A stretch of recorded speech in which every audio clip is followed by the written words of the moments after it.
ఎంతో చేశాం, అవన్నీ చెప్పుకుంటే గెలుపు మనదే. కార్యకర్తలకు కేటీఆర్ చేసిన కీలక సూచన ఇది. అసాధ్యం అనుకున్న తెలంగాణని సుసాధ్యం చేసిన వ్యక్తి కేసీఆర్ అని, హైదరాబాద్ అభివృద్ధి కోసం బీఆర్ఎస్ ఎంతో చేసిందని అన్నారు. ఎంత పెద్ద నాయకుడైనా తన సొంత బూత్లో మెజారిటీ సాధించకపోతే గౌరవం ఉండదన్నారు. తెలంగాణ ఏర్పాటు కోసం అన్ని దారులు మూసుకుపోయిన తరుణంలో బయలుదేరిన వ్యక్తి కేసీఆర్ అని అన్నారు కేటీఆర్. రాజ్యాంగబద్ధంగా రాష్ట్రం సాధించవచ్చని బలంగా నమ్మిన కేసీఆర్ దాన్ని ఆచరణలో చేసి చూపించారని గుర్తు చేశారు.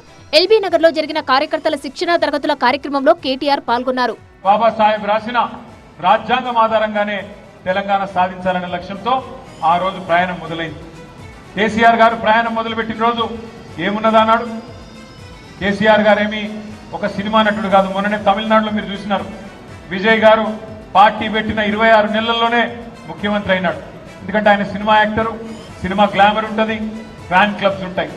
మరి కేసీఆర్ గారేమి ఎన్టీఆర్ గారి మాదిరిగానో విజయ్ గారి మాదిరిగానో సినిమా యాక్టర్ కాదు.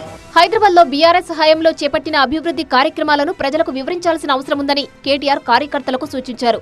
నగర అభివృద్ధి తమ పాలనలో ఎంతో చేశామని, వాటిని ప్రజలకు గుర్తు చేస్తే సానుకూల ఫలితాలు వస్తాయన్నారు. అభివృద్ధిని అస్త్రంగా చేసుకోండి. మనం ఏదో ఐరాణ పడాల్సిన అవసరం లేదు.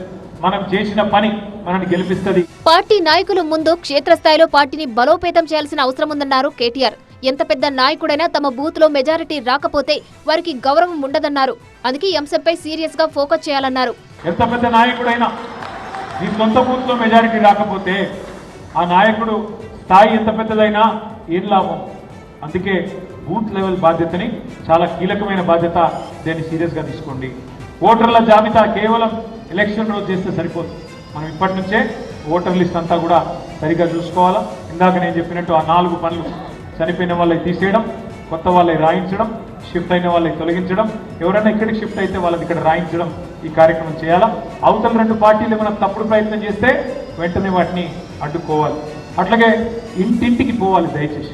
ఎస్ఐఆర్ ప్రక్రియ జరుగుతున్న క్రమంలో కార్యకర్తలు జాగ్రత్తగా ఉండాలని కేటీఆర్ సూచించారు. ఓట్ల తొలగింపుతో పాటు కొత్త ఓట్ల నమోదు విషయంలో అప్రమత్తత అవసరమన్నారు.